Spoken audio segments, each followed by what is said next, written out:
My name is Blazej Krakowiak. I'm an international brand manager with Techland, and we are talking about our new game, Dying Light.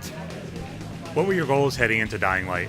We started working on the game in early 2012, right after finishing Dead Island. We wanted to do a new original IP. We learn everything from every project.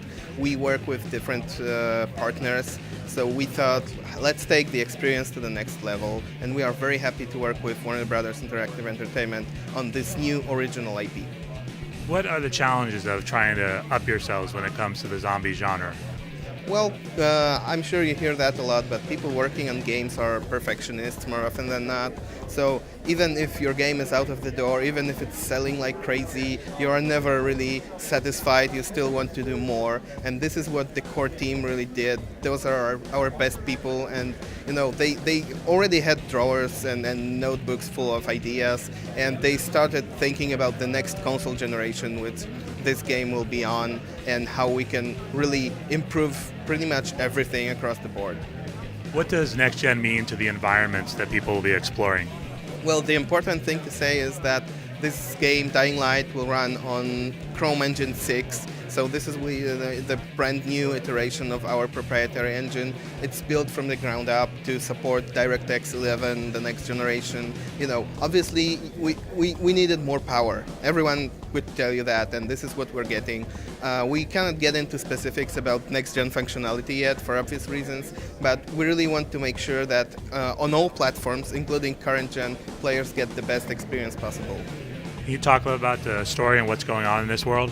It's a bit too early. All I can say is this is going to be a huge open world, really filled with things to do and explore. Can you just talk a little bit about the environment that you guys showed? Yeah, we were showing you just one of several huge areas that players will get to explore, and because of the free running mechanic, one of the key pillars that we are showing for the game, you can go anywhere, you can explore anywhere you want, and you can tie this into gameplay, exploration, looting, and missions that you'll do. And the game also supports co-op for up to 4 players, so it gets even better when you're running together.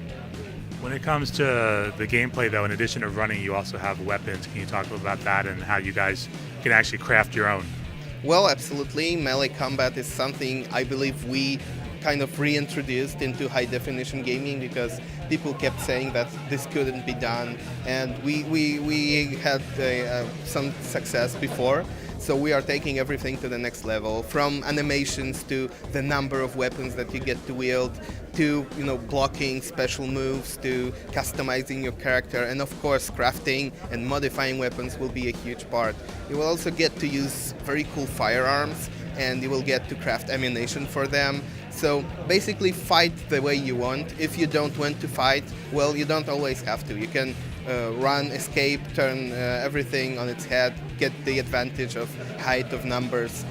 This is really the game where you fight the way you want.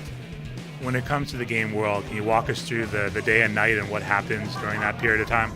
This is one of the big ideas we have for the game. The day-night cycle is tied to whatever happened in that city, to the infection, to the zombie apocalypse, if you want to call it like that. So during the day, this is where you prepare with, this is where you gather your supplies, barricade your hideout if you need to. This is where you still get the drop on zombies. This is where you are probably smarter and faster. But when darkness comes, they become more aggressive, faster. Special types of enemies may appear to hunt you. And hunt is exactly the right word. You become prey during the night. You did show a glimpse of the creatures of the night outside of the zombies, but when it comes to, can you talk about the gameplay and how it changes, because it seemed a lot scarier, a lot more frenetic at night? That's right. Choosing your battles becomes much more important.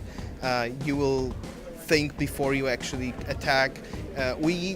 Sometimes it's better to basically bypass a very difficult enemy, because you will have missions to accomplish during the night as well. We want you to be out there, even though it's very dangerous and scary. During the day, it can get pretty hectic and dangerous as well, but it's really the night that everyone in the game world keeps thinking about, and you will see that in the story, in the way characters react. And we want players to really think about, oh my god, I have to go out there. this is going to be difficult and intense and exhilarating. And there was two characters you guys talked about. There's Jade that's talking to you, and then there's the main character. Can you just give us a sense of what the infection means for the main character?